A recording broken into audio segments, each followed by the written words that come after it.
Welcome to our fifth lecture. I'm so glad that you are all still with us. In this lecture, I am going to relate to you 5 real-world substitute teaching situations that I encountered when I was a sub.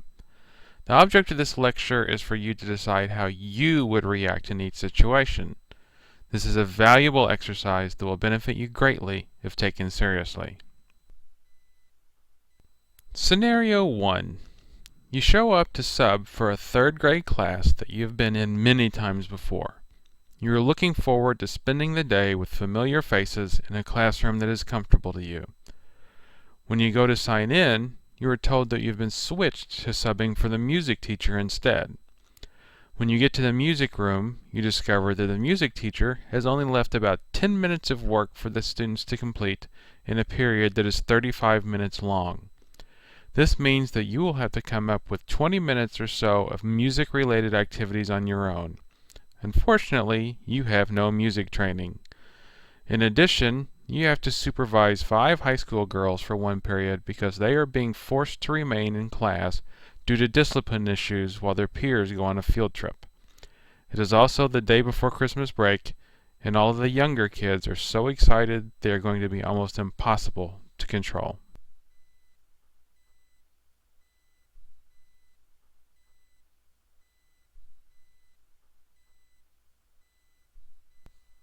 Scenario 2. You are teaching middle school math. You finish the math lesson with about 15 minutes to spare in the period. The teacher suggested that the students be allowed to do board races if they finish early. This game involves you first reading a math problem to the students. 2 students will then run to the board from the back of the room and attempt to be the first to solve the problem. This is a game that they have played many times with their teacher, and they are excited to do so again. You line them up at the back of the room and call out the first problem. 2 boys run to the front of the room and quickly provide an answer. You call out the next problem, and 2 girls start running for the front of the room. One of the girls catches her foot on a backpack strap and tumbles face first into a desk, splitting her lip open. There is blood everywhere, the girl is freaking out, and the other kids are either too stunned to move or are screaming. Scenario 3. You get a last-minute call to sub for a 2nd grade teacher. You arrive in the classroom approximately 5 minutes before the students will start showing up. You look all around the teacher's desk, but there are no lesson plans for you to follow. You call the office, and they inform you that the teacher had an overnight medical emergency and was unable to create sub-plans.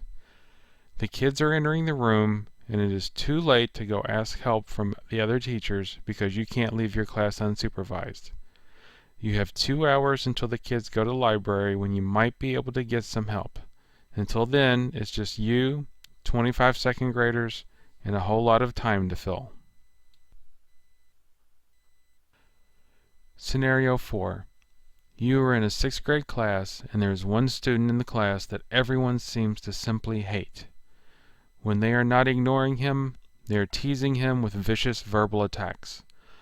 What's worse, whenever there is a lull and they leave him be for a few minutes, he immediately starts taunting other children in the room. You literally have to stop every 5 minutes to head off conflicts between this boy and everyone else. That afternoon, the students are sharing an I wish writing assignment. The boy stands up in front of the class and says that he wishes his father would stop abusing him. The principal had warned you in advance that the boy would say and do whatever it took to get his attention. Scenario 5. You are teaching high school English to a group of juniors.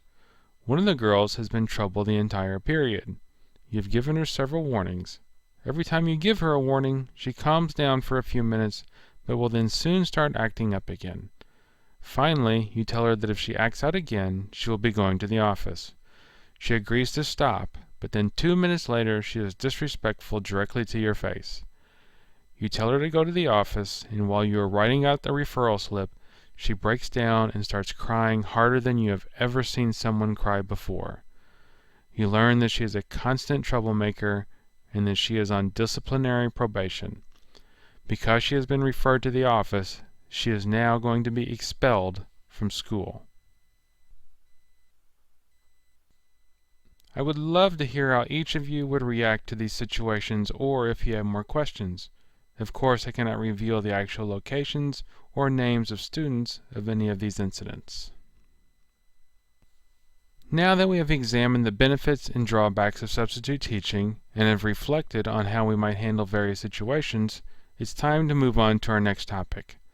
The next few lectures are all about getting hired. I look forward to seeing you again in our next class.